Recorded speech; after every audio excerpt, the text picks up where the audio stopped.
네, 이제 마이크 들리실까요? 네,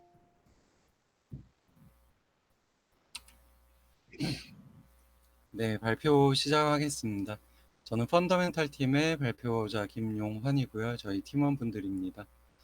오늘 발표드릴 논문 이름은 Survey on Image Data Augmentation for Deep Learning이라는 논문인데요.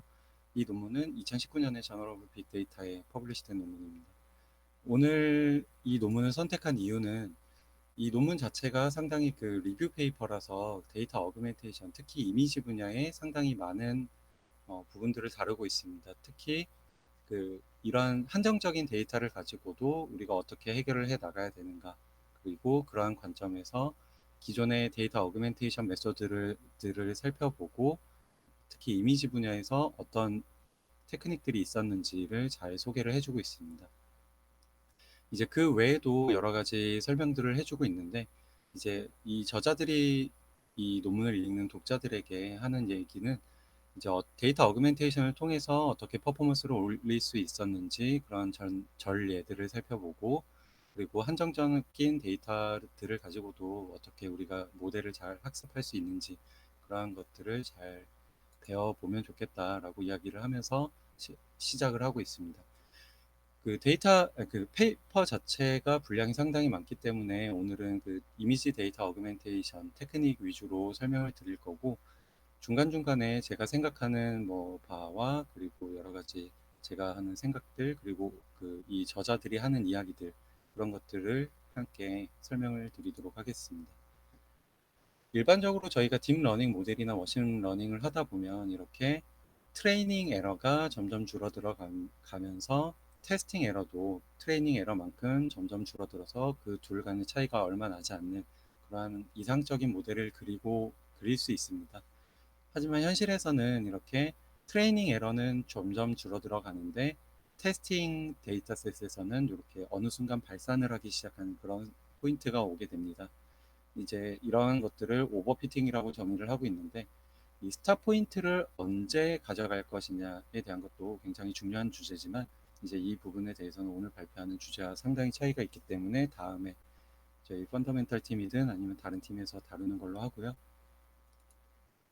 네, 이러한 오버피팅 그리고 딥러닝에서 어떤 문제점이 있는가를 살펴보자면, 일반적으로 컴퓨터 비전 과제에 대해서는 딥러닝을 활용했을 때 빅데이터에 의존적일 수밖에 없습니다. 자기가 가지고 있는 데이터가 어떤 데이터를 가지고 있느냐에 따라서 이런 오버피팅이 잘 일어나는 데이터, 혹은 오버피팅이 일어나지 않는 데이터, 밸런스가 잘 맞춰져 있는 데이터, 혹은 밸런스가 잘 있지 않은 데이터, 이렇게 구분을 해서 본인의 데이터를 가장 잘 이해해야 될 것 같고요.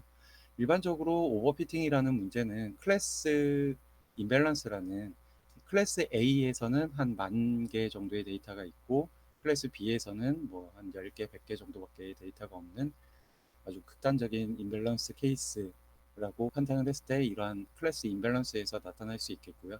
그리고 두 번째는 빅데이터가 아닌 아주 소수의 데이터만 가지고 저희가 딥러닝 모델을 학습하려고 했을 때 그런 오버피팅 문제가 발생을 할 수 있습니다. 이런 오버피팅 문제가 왜 이슈가 되냐면, 다들 아시는 것처럼 우리가 학습한 모델이 다른 사이트로 가서 다른 사이트에서 얻은 데이터를 그 해당 모델에 넣어서 테스트를 해봤을 때, 우리가 학습했던 모델만큼의 성능이 안 나온다 라고 하는 제너럴라이제이션 이슈 때문에 그럴 겁니다. 특히 제가 지금 근무하고 있는 의료 분야나 의료 영상 분야에서 특히 그런 케이스가 많은데요. 데이터가 상당히 한정적입니다. 한정적인 데이터 안에서 어떻게 학습을 해야 되느냐, 이런 모델 관점이 잘 나오고 있고, 그리고 요즘에는 데이터 어그멘테이션 자체가 요즘에 좀 이슈로 떠오르고 있는 분야이기도 합니다. 그래서 이러한 오버피팅을 피하기 위해서 기존에 소개되었던 방법들은 상당히 고도화된 모델 아키텍처들을 이용하는 방법들이 있었습니다. 뭐 알렉스넷이나 VGG, 그리고 레지넷, 이런 인셉션 혹은 덴스넷까지 이렇게 고도화된 아키텍처들을 이용을 해서 저희가 모델 관점에서 풀어나가는 그런 오버피팅 방지법이 있을 거고요. 두 번째로는 약간 규제를 부여를 해서 하는 방법이 있을 겁니다. 드랍아웃이라거나 배치 노멀라이제이션이라거나 트랜스플러닝, 그리고 프리트레이닝 같은 방법들을 이 논문에서는 펑셔널 솔루션이라는 이름으로 소개를 해주고 있습니다. 그리고 다음으로는 원샷, 제로샷 러닝 같은 요즘 최신 기법들이 있을 거고, 오늘 발표 주제인 데이터 어그멘테이션이라는 방법이 하나의 관점이 되겠습니다. 앞서서 설명드렸던 요 세 개의 이런 오버피팅을 해결하고자 하는 그런 컨셉들은 상당히 다 모델 관점입니다. 하지만 오늘 다룰 주제는 데이터 자체의 이런 확장성, 데이터를 여러 개 준비를 해서 데이터 관점에서 풀어보자라는 주제로 발표를 하겠습니다. 그래서 앞서서 말씀드렸던 것처럼 클래스 임밸런스 문제가 저희가 이제 예상해 볼 수 있는 가장 큰 문제일 건데요. 이렇게 데이터 분포도가 서로 비슷하게 된다면 그 중간점을 찾을 수 있기 때문에 이제 에러도 그 중간점에서 이제 수렴이 되는 그런 아주 이상적인 모델이 되겠지만, 일반적으로는 이렇게 데이터가 이렇게 고르게 분포해 있지 않습니다. 밸런스가 잘 맞춰져 있지 않는데, 그 예제로 들자면 이렇게 파란색 데이터와 노란색 데이터는 어느 정도 충분한 데이터가 있는데, 빨간색 데이터는 그 두 클래스에 비해서 상당히 적은 그런 데이터 사이즈를 가지고 있다고 가정을 하고 있습니다. 그래서 저희가 모델에 넣어서 러닝을 해서 이런 디시전 바운더리를 만들었을 때 빨간색 쪽에 약간 페널티를 받는 그런 모델, 그런 바운더리가 나올 수가 있습니다.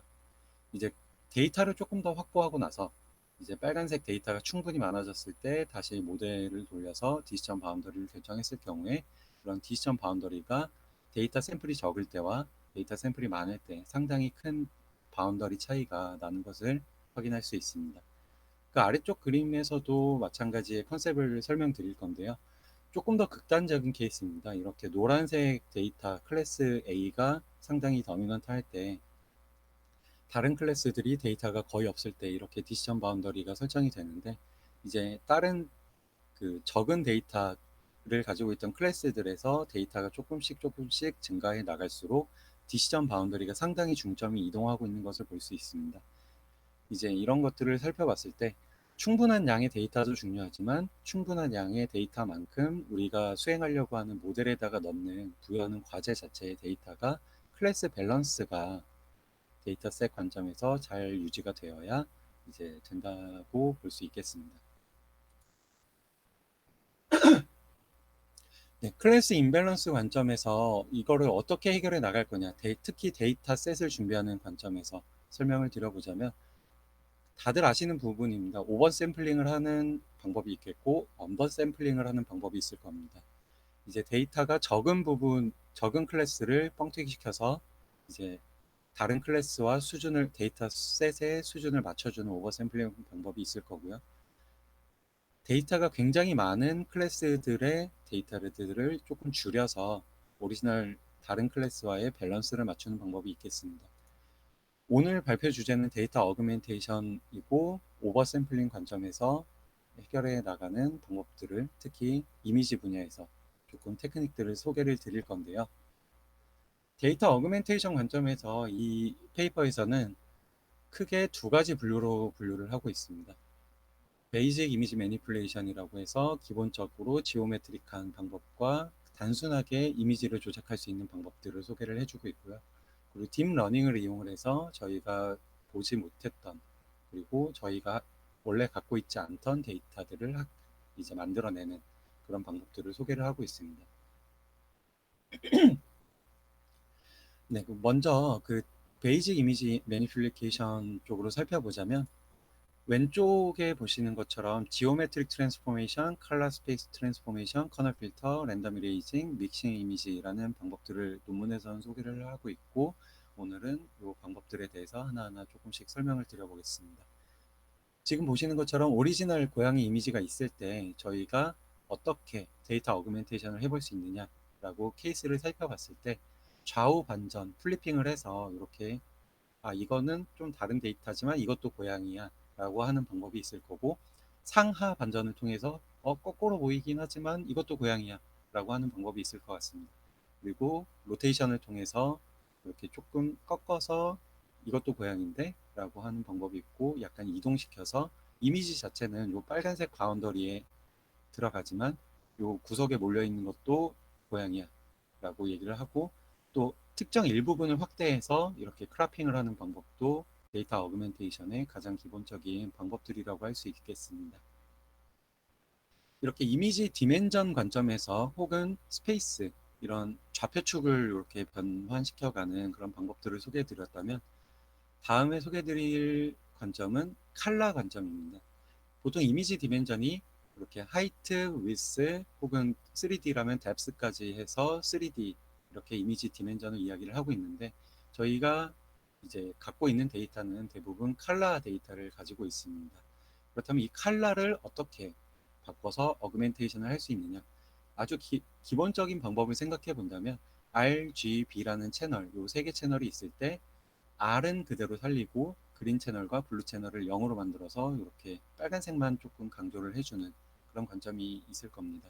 이제 그린만 살릴 수도 있고 블루만 살릴 수도 있겠지만, 또 다른 관점에서 보자면 이렇게 흑백으로 만들어서 칼라 관점에서 이제 이것도 고양이야 라고 하는 그런 데이터 어그멘테이션 방법이 있겠습니다. 아주 기본적인 방법은 요 세 가지 정도가 될 텐데, 여러 가지 저희가 포토샵에서 볼 수 있는 그런 색깔 조정 같은 것도 저희가 컬러 스페이스에서의 트랜스포메이션이라고 할 수 있겠습니다.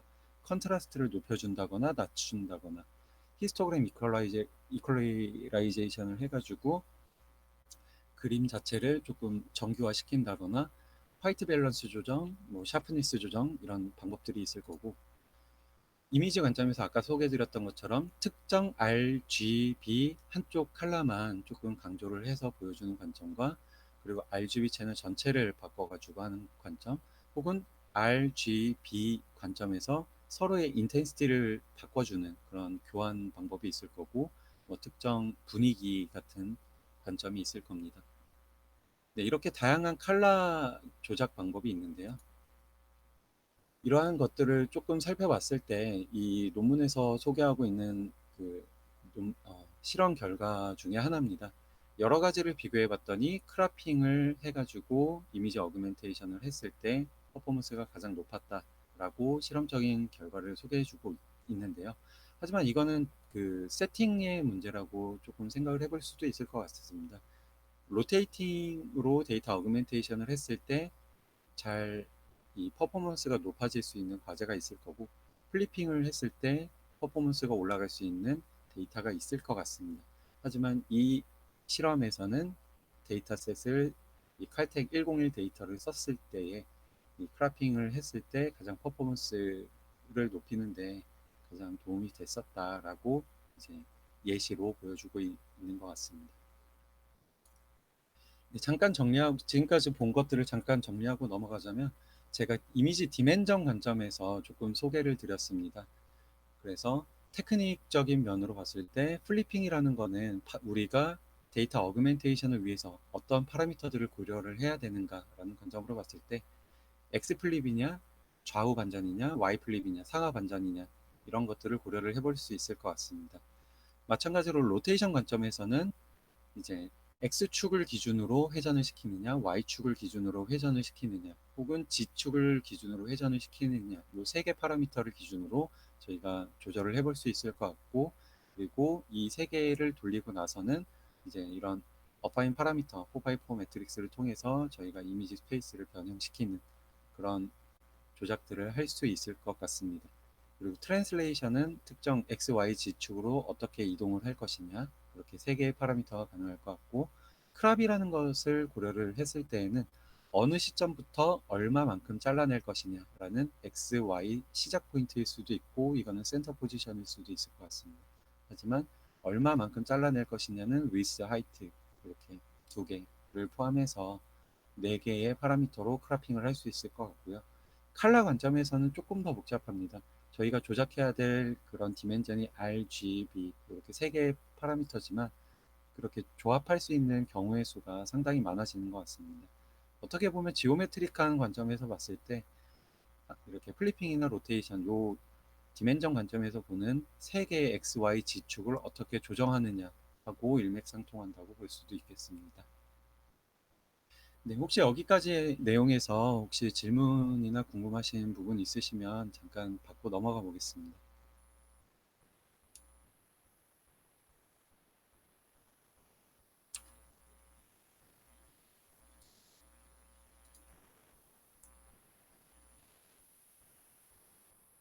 네, 혹시 뭐 특별한 질문 없으시면 그럼 발표를 계속 해보겠습니다. 네, 제가 지금 채팅을 못 보는 상황이라서 질문을 미리 채팅창에 남겨주시면 이제 중간중간 쉬어가는 코너에서 채팅 살펴보고 답변 드리도록 하겠습니다.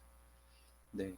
그 다음으로 소개하는 그 조작 방법으로서 커널 필터라는 것을 얘기를 해주고 있는데요. 저희가 일반적으로 알고 있는 뭐 가우시안 필터라거나 엣지 필터들을 이용해서 데이터 자체에 변화를 주는 그런 방법들을 소개를 하고 있습니다.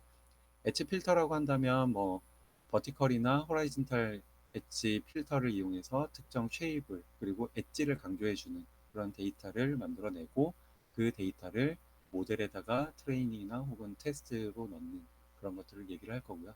가우시안 필터 같은 경우에는 우리가 스무딩을 하는 그런 약간 흐릿한 이미지가 결과가 나올 겁니다. 이러한 것들을 취해봤을 때 가우시안 필터를 취했을 경우에는 모션이나 이런 블러한 상황, 모션 블러를 조금 더 강하게 데이터 속에서 이겨낼 수 있다라고 얘기를 하고 있고요. 엣지 필터 같은 경우에는 특정 저희가 일반적으로 CNN이라는 것을 많이 사용을 하는데 그런 CNN 학습할 때 있어서 피처를 만들어내는데 조금 더 도움이 된다고 그렇게 이야기들을 하고 있습니다. 그리고 조금 재밌었던 그런 필터 방식이 패치 셔플 필터라는 건데요. 이 아래쪽 그림에서 설명을 드리자면 이렇게 필터 사이즈를 2x2라고 생각을 한다면 이 2x2 안에서 랜덤하게 인텐시티를 섞는 겁니다. 보시는 것처럼 0.9가 우측 상단에 있다가 좌측 상단으로 갔고 뭐 이런 식으로 하게 되고 이제 또 옆으로 이동해서 녹색 필터 영역만큼에서 그 데이터 픽셀의 위치를 바꾸는 그런 것들이 될 텐데요. 그림으로 보면은 조금 더 명확하게 이해하실 수 있을 것 같습니다. 이렇게 원본 영상이 있고 2x2 필터를 써서 근접한 근접한 픽셀끼리만 서로 랜덤으로 교환을 했을 때, 그리고 4x4를 써서 조금 더 크게 했을 때, 이렇게 필터 사이즈를 늘려 나갈 때마다 이렇게 약간 모자이크를 취한다는 그런 느낌이 오는 것 같습니다. 이제 이러한 것들을 취했을 때, 이 논문에서 이야기하고 있는 거는 굳이 이런 거 필터를 쓸 필요가 있겠느냐. 이거는 CNN에서 하는 그 모델에서 하는 일이 아니냐. 특정 CNN 레이어에서 이런 것들을 충분히 수행하고 있기 때문에 이게 얼마나 도움이 될 것인가. 뭐 그런 것들에 대해서 의문을 남기기도 하지만 이미지 자체에서 이런 것들을 미리 준비해 놓고 CNN에다가 넣었을 때 어떤 효과가 나올지는 좀 기대할 수 있을 것 같습니다. 다음으로 소개해 드릴 방법은 랜덤 이레이징인데요. 이미지 레코그니션 태스크 관점에서 이런 여우 이미지를 살펴봤을 때 특정 부분을 이렇게 지워 나가는 겁니다. 예를 들어서 지금은 이렇게 전체 영상을 봤을 때는 여우라고 판단을 할 수 있겠지만 일반적으로 이 여우가 여우이기 위해서는 뭐 귀가 뾰족하다거나 입이 뾰족하다거나 이런 특징들이 있을 겁니다.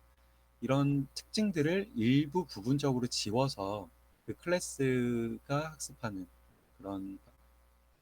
그런 속도나 이런 모델을 조금 혼란스럽게 하는 그런 방법이 될 텐데요.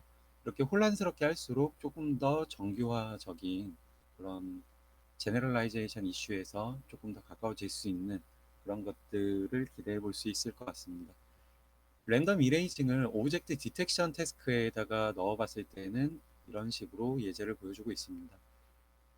이 그림 하나에서는 똑같지만 오브젝트가 두 개가 있고 그리고 그 사이를 관통하는 랜덤 이레이징이라는 그런 것들이 발생할 수도 있습니다. 하지만 이 오서가 조금 주의해야 될 점이라고 이야기를 하는 부분이 뭐냐면 이런 랜덤 이레이징을 할 때 얼마나 지울 것이냐를 조금 주의를 해야 된다라고 이야기를 하고 있습니다. 왜냐하면 저희가 오브젝트 디텍션 태스크를 수행을 하려고 하는데 랜덤으로 지우는 부분이 오브젝트 전체를 지우게 된다거나 상당 부분을 지우게 되는 경우에는 이게 의도치 않은 그 해당 레이블과 어울리지 않는 데이터 어그멘테이션이 될 수도 있다라고 이야기를 하고 있습니다.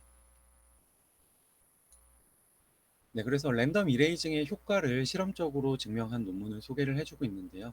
레지넷이나 뭐 와이드 레지넷, 쉑쉑 레귤러라이제이션 같은 것들을 이제 사용을 하면서 이제 컷아웃이 랜덤 이레이징인데 그런 방법들을 적용했을 때 이제 퍼포먼스 향상을 이끌어낼 수 있었다라고 라고 하는 실험적인 논문도 함께 소개를 해주고 있습니다. 하지만 이 안에는 컷오프뿐만 아니라 뭐 기본적인 어그멘테이션 메소드인 앞서서 말씀드렸던 지오메트릭 트랜스포메이션 방법들이 일부 같이 들어간 테크닉 그런 논문이기도 합니다. 네, 다음으로 소개해드릴 방법은 믹싱 이미지라는 방법인데요. 이런 다이어그램만 놓고 보기에는 조금 이해하기가 단순히 이해하기는 좀 어려운 면이 있습니다. 하지만 이 믹싱 이미지라는 방법은 샘플 페어링 전략이라는 그런 방법들을 취해서 특히 특정 클래스 A라는 이런 정답 클래스를 만들어 놓고 다른 클래스에서 일부분을 가져온다거나 혹은 본인 클래스에서 다른 이미지를 가져와서 그 이미지도 클래스 A다 라고 모델에다가 넣어주는 관점을 얘기합니다. 좀 예시를 살펴보자면 인풋 이미지로 저희가 이미지 레코그니션 태스크라고 관점을 봤을 때 지금 왼쪽 그림은 고양이일 거고 오른쪽 그림은 양일 겁니다. 하지만 이 두 개를 믹싱했을 때 이렇게 리니어하게 섞었을 경우에는 둘 간의 트랜스페어런시, 인텐시티에 대한 가중치를 고양이에다가 0.3, 양에다가 0.7 해가지고 인텐시티를 취했을 때는 이런 왼쪽 그림 같은 경우가 나올 거고요. 이렇게 봤을 때는 아 이건 양이구나 라고 조금 더 유추할 수 있을 것 같습니다. 하지만 오른쪽에서는 그 웨이트를 반대로 고양이에다가 조금 더 가중치를 많이 줬을 경우 이렇게 봤을 때 고양이네 라고 판단을 할 수 있을 겁니다. 하지만 그 뒤에 백그라운드로 양에 대한 인텐시티가 깔려 있기 때문에 그 둘의 그림을 섞어서 이 클래스는 고양이라는 클래스고 양이라는 피처를 조금 더 노이즈로 줘서 이제 클래시피케이션 자체를 약간 방해하는, 하지만 이제 퍼포먼스 향상을 이끌어내기를 기대하는 그런 방법이 되겠습니다. 아래쪽의 방법은 널 리니어하게, 지금 보시는 건 리니어하다는 거는 그 중간점이 있다는 거죠. 그래서 트랜스페어런시라는 리니어 관점에서 살펴본 거고요.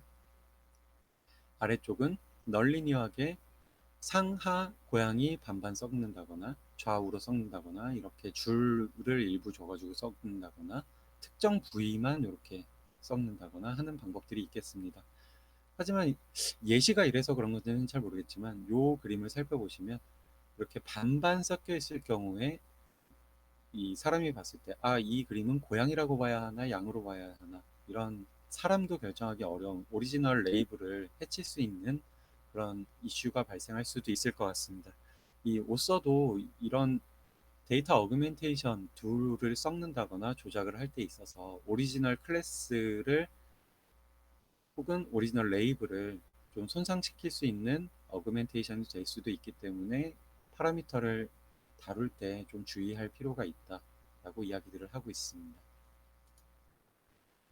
네, 그래서 샘플 페어링 전략 믹싱 이미지가 이 퍼포먼스 향상에 어떤 기여를 하는지 살펴본 실험적인 논문이 있어서 고서가 소개를 해주고 있고, 밸리데이션 셋에서의 에러 레이시 이제 오리지널 샘플 페어링 없이 했을 경우에는 대략 한 8.2% 정도 나오는데, 샘플 페어링을 했을 때 여러 가지 방법에 섞는 방법이 있으니까 이렇게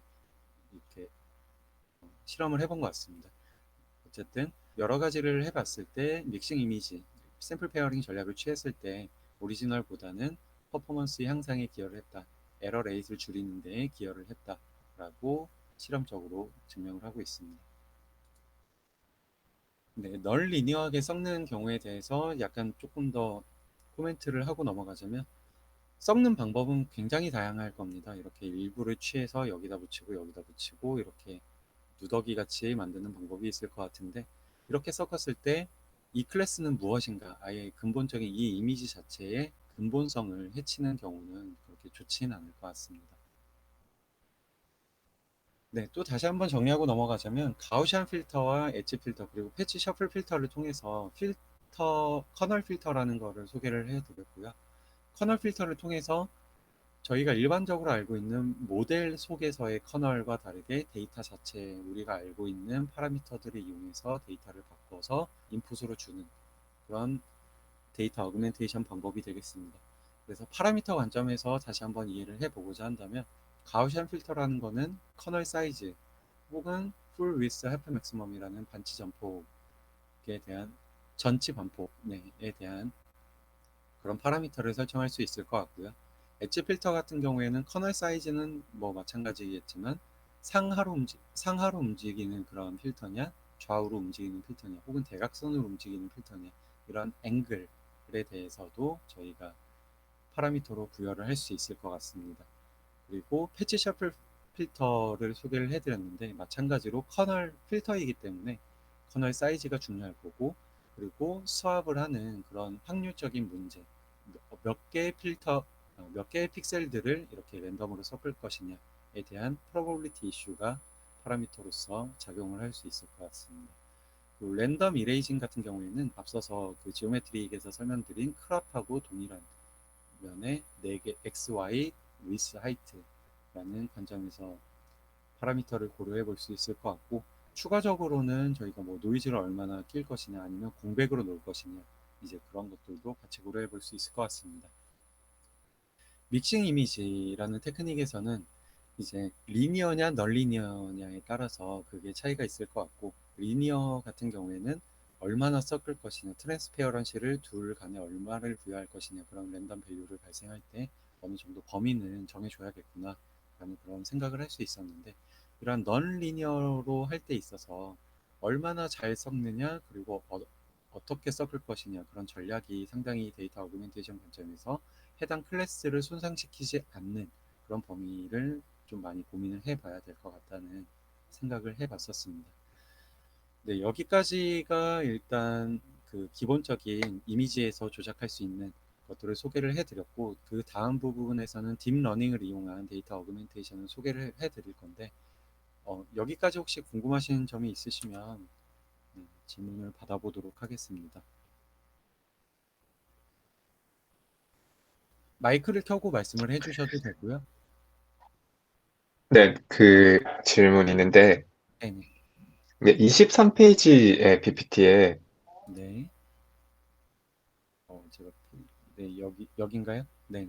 네네, 어, select only from same class랑 select only from different class는 이해가 가는데, select 네. only from same super class에서 네. super class가 뭘 의미하는지 잘 모르겠습니다. 네. 저도 이 논문 자체를 읽은 건 아니라서 저도 슈퍼클래스라는 게 어떤 건지는 잘 모르겠지만, 네, 다음에 한번 기회가 되면 찾아보고 그 톡이나 이런 것들을 음, 통해서 설명을 드리겠습니다. 이 논문을 조금 읽어봐야 될 것 같아서요. 네. 그, 그리고 혹시 네. 제가 아는 범위 내에서 조금 첨언을 해도 될까요? 네네네. 괜찮습니다. 그 22페이지 한번 보여주실 수 있나요? 네, 22페이지에 그 다들 아시겠지만 리니어 메소드라고 하는 저 방법이 흔히 이제 믹스업이라고 하는 방법으로 잘 알려져 있더라고요. 그래서 그게 2017년에 구글에서 나온 논문으로 아는데 최근에 좀 믹스 매치라고 하는 SSL, 그러니까 세미 슈퍼바이스드 러닝 분야나 아니면 다른 데이터 아규멘테이션 분야에서도 이제 한 분야에서 좀 많이 쓰이고 있고요.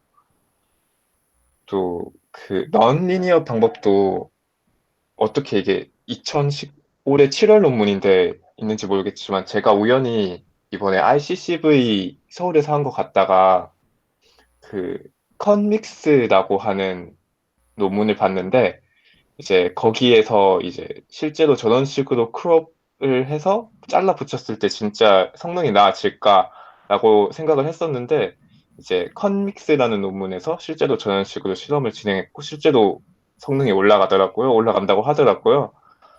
네, 그래서 혹시 진짜로 될까 싶은 분들이 계시면 어, 컨믹스라는 논문 보시는 거 추천드립니다. 거기 그거 네이버에서 쓴 논문이거든요. 네, 한번 같이 살펴보겠습니다. 네, 네. 이렇게 데이터 어그멘테이션을 하는 관점에서 저는 많이 고민을 해야 된다고 생각을 하는 게, 이렇게 반반 섞었을 때 우리는 이 이미지에 대해서 어떤 클래스를 부여를 할 것인가, 사람적인 관점에서 조금 고민을 해보고 있거든요. 사람이 봤을 때 어떻게 될 것인가. 그래서 그분들께서는 이제 논문마다 이렇게 믹스하는 방법에 대해서 아까 제가 파라미터를 많이 고민을 해볼 수밖에 없었던 점이 어떻게 어그멘테이션을 하면서 적절한 파라미터 범위를 정할 것인가. 이제 이런 부분들이 좀 이슈가 될 것 같긴 합니다. 네, 혹시 다른 질문은 없으신가요?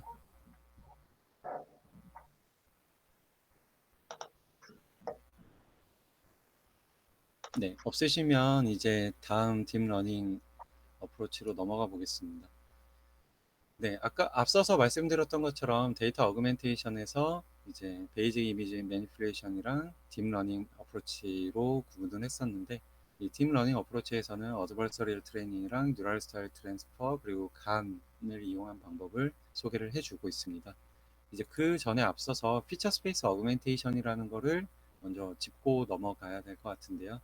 이 피처 스페이스 어그멘테이션이라는 게 다른 게 아니고 오토 인코더를 이용을 해서 저희가 하이 디멘전의 데이터를 이제 압축을 해서 로만큼의 피처로서 이제 스페이스로 돌려놓고, 이제 이 피처 스페이스에서 저희가 다양한 방법들, 일반적으로 알고 있는 매트릭스나 벡터에서 취할 수 있는 스모트나 뭐 이런 것들을 이용하는 방법이라고 이야기를 하고 있습니다. 그래서 아까 넌 리니어 믹스 같은 경우에는 우리가 이 넌 리니어로 믹스를 할 때 어떻게 섞을 것이냐에 따라서 그 데이터가 되게 지오메트릭하게 이미지 디멘전에서 섞이게 되거든요. 하지만 이런 오토인코더를 써서 이런 피처 스페이스에서 서로의 파라미터 중간점을 찾는 이런 방법들을 통해서 파라미터를 조정을 해주면 그 피처가 이제 디코더 관점에서 나왔을 때 다른 형태의 데이터가 될 수 있다는 거죠.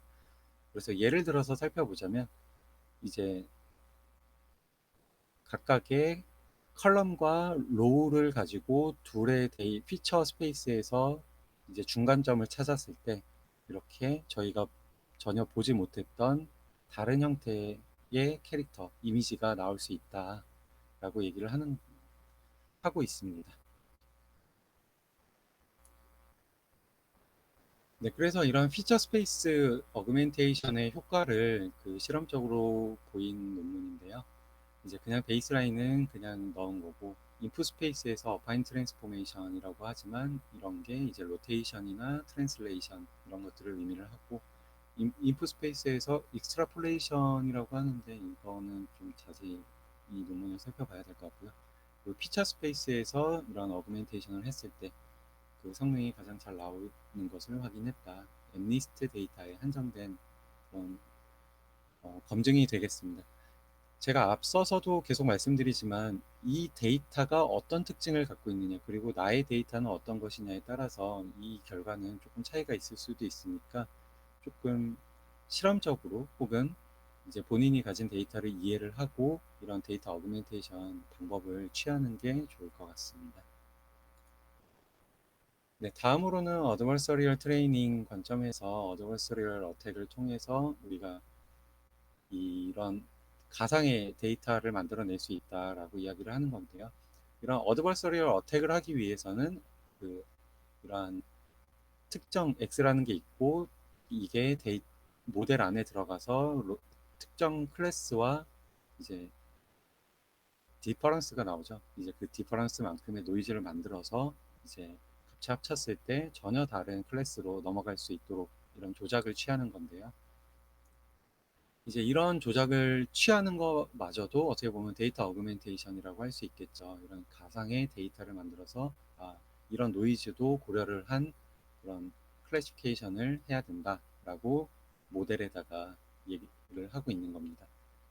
그래서 이런 어드버서리얼 관점이 어떻게 보면 데이터 어그멘테이션의 관점이라고도 같이 일맥상통한다고 볼 수 있을 것 같고요.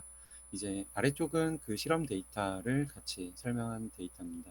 어드버서리얼을 했을 경우에는 뭐 네, 제가 이 약어를 잘 안 썼는데 이런 패스트 그레디언트 사인 메소드를 썼던 FGSM 방법에서와 그리고 그 프로젝티드 그레디언트 디센트라는 방법을 썼을 때에 대해서 그 해당 테크닉 혹은 모델에 얼마나 로버스트 하느냐라는 것들을 보여주고 있습니다.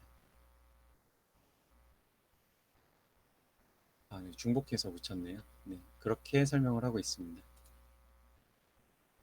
네, 어드버서리얼의 조금 확장판이 이제 간이라고 생각을 할 수 있을 것 같습니다. 저희가 페이크 이미지를 만들고 그 페이크 이미지가 정말 실제 그런 클래스를 가진 이미지냐 아니냐를 이제 판단을 하는 그런 모델이 되겠는데, 다행히도 그 앞서서 발표해 주신 그 저희 네, 발표가 있어서 그 발표 논문을 참고하시면 그 간에 대한 이제 개념이나 이런 것들을 더 잘 이해하실 수 있을 것 같고, 오늘은 이제 그냥 간이라는 게 데이터 어그멘테이션에도 활용이 된다라는 관점으로만 이해해 주시고 넘어가면 될 것 같습니다.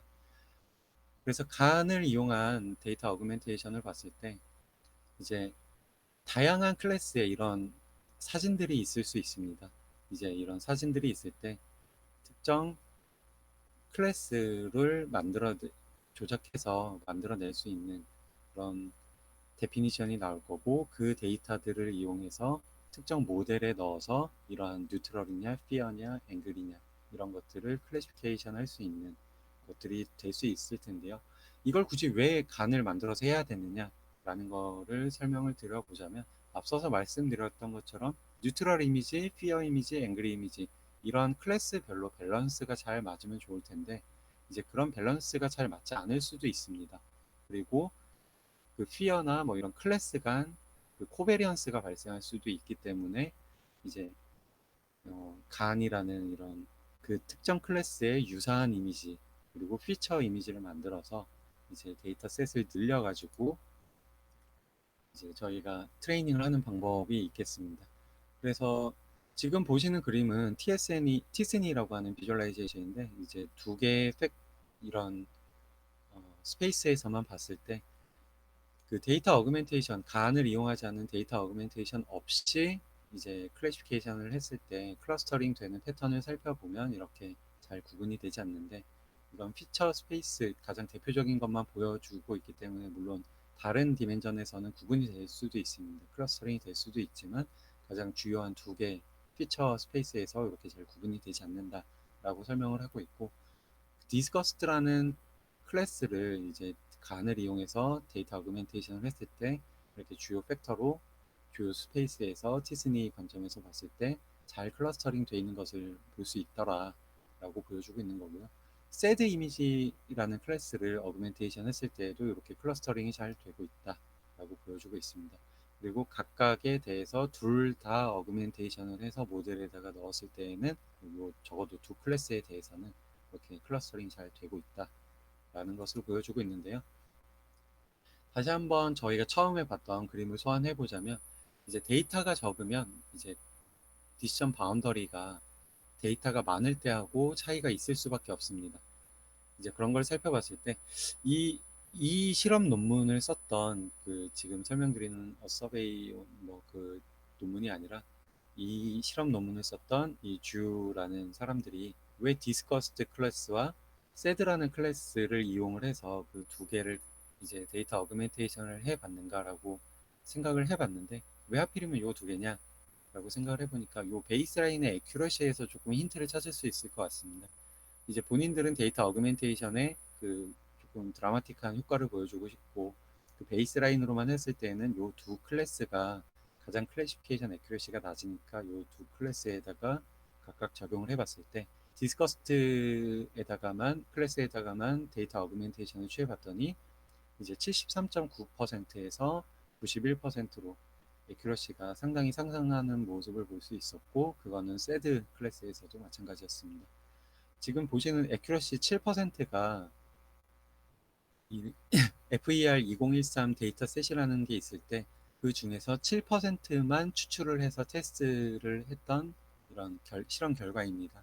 뭐 여러 번 테스트를 7%를 뽑는 행위들을 여러 번 했을 거고, 이제 거기에 대한 평균을 보여주고 있는 것 같고, 그렇다면 7%가 아니라 조금 더 많은 데이터셋을 뽑아서 조금 더 많은 테스트를 해봤을 때는 어떻게 되느냐라는 것을 살펴봤을 때 마찬가지로 이렇게 데이터가 많은 경우, 이것도 충분히 많고 저것도 충분히 많고 이것도 충분히 많을 경우에 그 퍼포먼스가 향상을 하긴 하는가, 이런 데이터 어그멘테이션을 했을 때라는 것을 실험적으로 보인 논문입니다.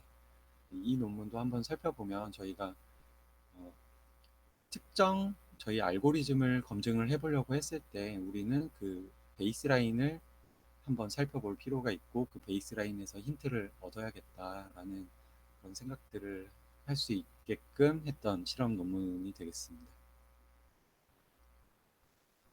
네, 그리고 비주얼 튜링 테스트라는 거를 통해서 이제 간을 이용해서 의료 영상으로 넘어옵니다. 이제 간을 이용해서 간 영상을 간에 있는 병변 영상을 만들어 본 그런 실험이 되겠습니다. 이렇게 해서 DC 간이 만들어낸 간 병변 영상을 그 전문가들이 잘 구분해 낼 수 있느냐라고 살펴봤을 때 한 62.5%, 58% 대략 평균적으로 60% 정도밖에 성능이 안 나온다고 합니다. 사람에서요. 네. 그래서 전문가들마저도 이 간이 만들어낸 데이터 그리고 특히나 이제 전문가들이 매일 같이 보고 있는 이런 간 병변 데이터를 만들어냈는데도 불구하고 이게 페이크 이미지인지 리얼 데이터인지 그거를 이제 구분해내지 못할 정도로 이렇게 간이라는 게 이제 데이터 어그멘테이션 관점에서 상당히 유용한 툴인 거를 살펴볼 수 있고요. 또 다른 관점에서 간은 약간 그 뭐라고 하죠? 그 매질이라고 하나요? 이제 그런 관점에서 간 영상에서 병변이 있을 때 잘 보이는 편인데 이제 브레인 튜머 같은 경우에는 브레인에서의 그런 쉐입이나 그리고 매터라고 합니다. 뭐 화이트 매터, 그레이 매터, 뭐 CSF 이런 매터가 상당히 복잡하게 이루어져 있고 이 튜머가 그러한 구조들을 상당히 깨뜨리기 때문에 이제 브레인은 조금 더 복잡하다고 볼 수 있겠는데요.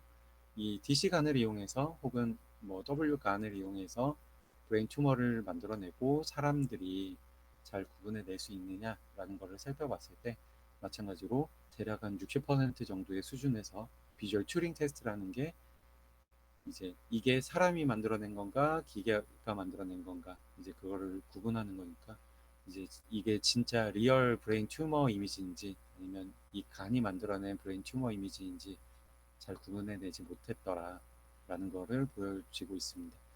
그만큼 간 자체가 이런 데이터 어그멘테이션 관점에서 상당히 유용한 툴임을 다시 한번 보여주고 있는 실험 결과들이라고 생각을 합니다. 네, 접니다. 네, 저고 이제 뉴럴 스타일 트랜스퍼를 소개해드리기 위해서 좀 넣어봤는데요. 제가 한 3년 전쯤인가요? 이제 아, 아티파이라는 앱이 나왔었습니다. 그래서 이런 간단히 핸드폰 앱에서 사진을 찍어가지고 이제 여러 가지 스타일을 결정해 볼 수 있는 그런 앱이었는데요. 이제 이거는 미술 관점에서 이렇게 분위기를 그 화풍을 이제 따라한다는 그런 관점이 강했던 것 같습니다. 그래서 이런 오리지널 이미지가 있고 우리가 이 오리지널 이미지로부터 뉴랄 스타일 트랜스퍼를 통해서 다양한 형태의 컨셉을 만들어낼 수 있다라는 것을 보여주고 있고요. 제가 뇌공학을 전공했는데 그제 뇌는 오히려 더 제 얼굴보다 좀 부끄러워서 뇌 오리지널을 숨겼고요. 이렇게 다양한 뇌 이미지들도 이렇게 뉴럴 스타일 트랜스퍼를 통해서 이미지만 있으면 그리고 화풍이라는 트레인된 모델만 있으면 그런 식으로 다양한 다양한 이미지를 우리가 어그멘테이션에 데이터 어그멘테이션으로서 활용할 수 있겠다라는 관점이 되겠습니다. 그래서 뉴럴 스타일 트랜스퍼 자체는 앞서서도 말씀드렸지만 인풋 데이터가 필요하고요. 그리고 그 스타일을 훈련해 놓은 모델이 필요합니다.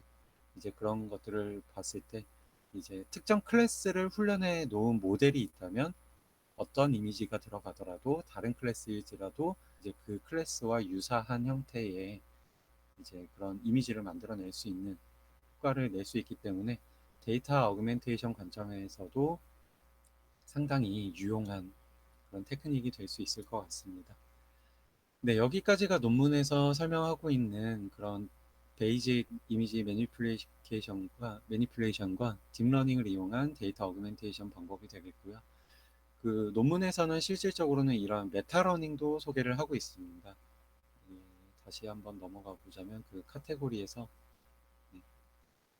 메타러닝을 소개를 하면서 뉴럴 어그멘테이션과 오토 어그멘테이션 그리고 스마트 어그멘테이션을 얘기를 하고 있는데 이것들은 제가 준비를 하는데 조금 미흡해서 좀 준비할 시간이 좀 부족해서이기도 하고 준비를 미처 하지는 못했는데 근본적으로는 이런 믹싱 이미지를 통해서 메타러닝을 해서 기본은 여기 믹싱 이미지에서 갖고 와서 스마트 어그멘테이션을 하는 그런 관점으로 봐주시면 될 것 같고요.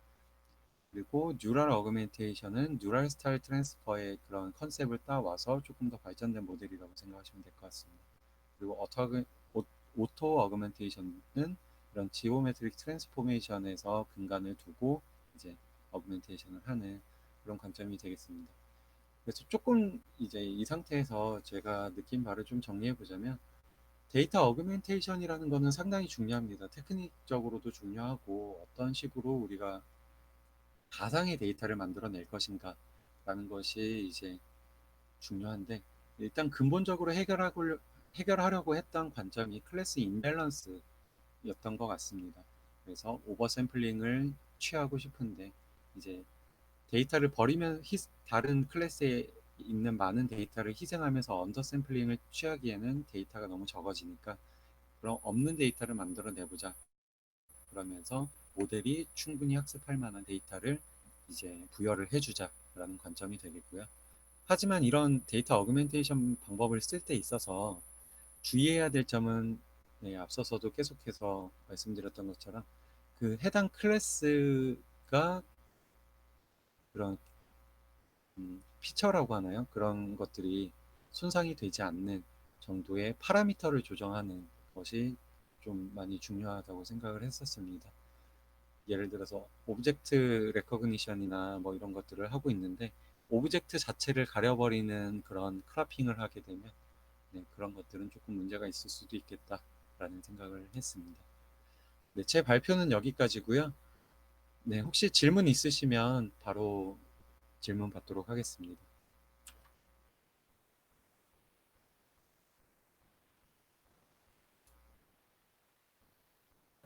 저 질문 하나 해도 될까요? 네네네.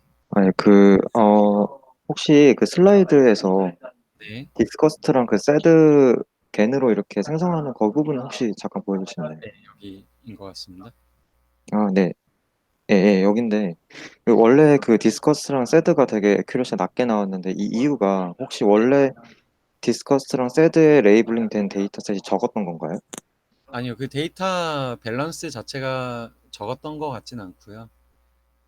다만 이제 디스커스나 세드가 그 다른 클래스로 넘어갔다는 거죠. 애큐러시가 낮다는 거는.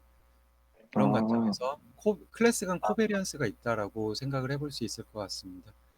뭐 예를 아, 들어 그러면은, 스크린의 네네. 표정이나 뭐 이런 표정들이 다른 클래스하고 겹쳐서 이제 다른 쪽 클래스에 그냥 그 피처가 웨이트가 넘어가는 그런 관점을 생각해 볼 수 있을 것 같습니다. 아, 네. 그러면은 겐으로 생성하는 이미지는 그런 커베리언스 적은 레이블링 된 이미지들을 더 생성해서 학습을 했다라고 이해하면 되나요? 어떻게 보면은 그 이쪽 클래스를 학습하는 데 있어서 그 웨이트가 약했던 거죠. 그 샘플이 더 약했던 것 같습니다. 아, 샘플 아, 네. 숫자는 동일하더라도 그 네네. 피처가 그쪽 클래스로 빠지는 웨이트로 학습될 만한 그 강도가 낮아서 다른 클래스로 빠질 경우라고 생각을 지금 머릿속에서는 하고 있는데 음, 실질적으로 이 논문을 제가 아직 정확하게 읽어보지는 않았고요. 아, 리뷰에서 소개해주고 있어서 한 거긴 네. 한데 네. 아, 이거는 감사합니다. 네. 어디까지나 그 특히 이런 이모션 태스크 같은 경우가 저희가 구분하기가 상당히 어려운 면은 있습니다. 사람이 감정적으로 그리고 판단을 하고 있는데 실제로 사람이 봤을 때도 이러한 클래스들을 다 구분을 할 수 있느냐 이것도 저는 조금 의문이 들긴 합니다. 아, 하지만 예. 저 이미지 예시를 좀 보니까 제가 네, 봐도 이게 정말 그 서프라이즈인가 막 이런 것도 있고, 맞습니다. 이 예. 예시를 보시면 이제 피어나 앵그리 디스커스트 이런 게 있는데 이게 디스커스트인지 아니면 새드인지 화난 건지 뭐 좀 구분하기 어려울 수도 있거든요. 네, 그거는 어디까지나 이제 사람이 봤을 때도 이런 구분하기 어려운 것들을 이제 머신에다가 믿고 맡기는 건데 뭐 머신이 잘할 수도 있지만 어디까지나 이게 저희가 그 데이터 클래스를 어디에다 놓았느냐라는 관점이 더 강한 것 같습니다. 그래서 각 데이터마다 이런 어그멘테이션 메소드들을 잘 선택을 해야 될 것 같고 그리고 본인이 가진 데이터가 어떤 관점에서 약점을 가지고 있는지에 따라서 조금 데이터 어그멘테이션에서도 조심스럽게 접근을 해야 되는 그런 관점이 아닌가라고 생각을 합니다. 네, 감사합니다. 네, 혹시 다른 질문 없으신가요?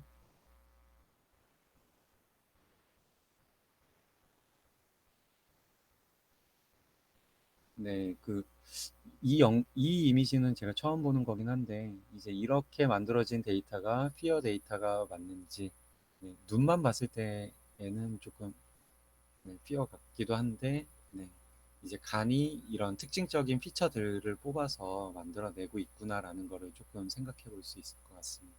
입을 이렇게 크게 벌리고 있다거나, 혹은 눈이 이렇게 처지면서 눈동자가 커지고, 뭐 간이 그런 역할들을 잘 해주고 있는 것 같습니다.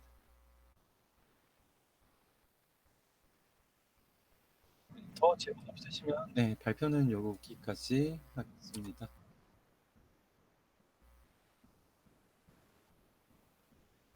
네, 메타론. 어, 계- 계획해 보겠습니다.